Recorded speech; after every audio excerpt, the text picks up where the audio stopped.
Despite being a lifelong Zelda fan, I was skeptical going in. If you couple Nintendo's penchant for gimmicks with their series of subpar open worlds, you don't exactly feel confident watching the trailers. But I've never been happier to be proven wrong. Hey everybody, Alex here for Nerdy Inc. coming at you with The Legend of Zelda. What does that say? Breath of the Wild, right? God, get a bigger typeface. Nintendo tackles a dozen different things at once with this game. Open worlds, non-linear sequencing, crafting, leveling, weapon classes. Sure, none of them are new to gaming, but they're new to Zelda. And yes, we've had fields, oceans, and skies, but we've never had a singular cohesive universe. Breath of the Wild is the first time Nintendo has crafted a fully realized world that actually begs to be explored and interacted with. Hell, even the weather can play an important part in the game, should you choose to be mindful of it. Interaction, of course, seems obvious. Any game allows you to talk to an NPC, collect items, and solve puzzles. But Breath of the Wild pushes the envelope, inviting you to interact with the story at its very core. I mentioned non-linearity before. It's true, you can awaken the 4 divine beasts in any order, but it goes deeper than that. You can skip entire bosses if you want, should you opt for stealth instead of battle, should you opt to pay money instead of completing a side quest. Hell, you can ignore one of the game's primary directives should you want your Link to keep both eyes on the road ahead rather than in the past.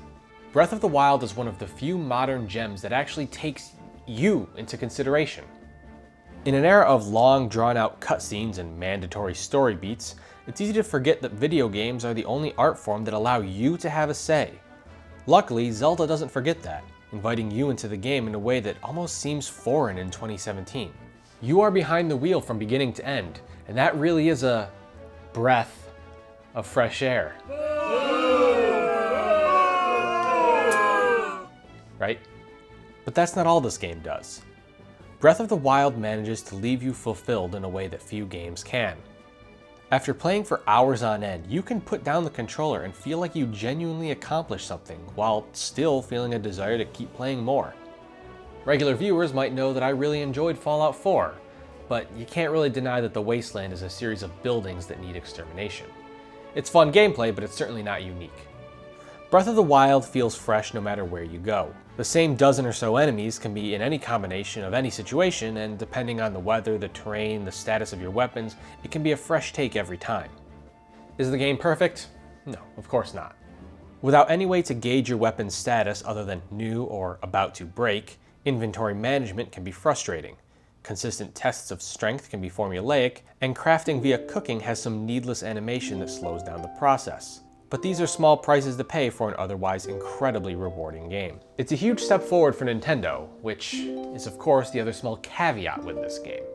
No, not every game should be Breath of the Wild, but at the same time, right now the Switch is just a Zelda machine. Are there more games of this caliber in the pipeline, or should we expect more nostalgia pandering and freeform cow milking? I won't get into Nintendo console philosophy, but when it comes to the means of playing this game, it's certainly worth considering. All in all, Breath of the Wild is the non-linear interactive experience I've always wanted. With little to no limitations on exploration and creativity, this is a game to be celebrated. Yes, it's the best Zelda game I've ever played. And yes, it does serve as a shining example of what games can still be if we turn control of the narrative over to the player. It's rare for a game to be so universally celebrated. But then again, this isn't a regular game. It's a Zelda game. And a great one at that. And those are our thoughts on Breath of the Wild. Do you have thoughts of your own? Let us know in the comments down below, and as always, for more games, comics, movies, and more, keep it right here on Nerdy Inc.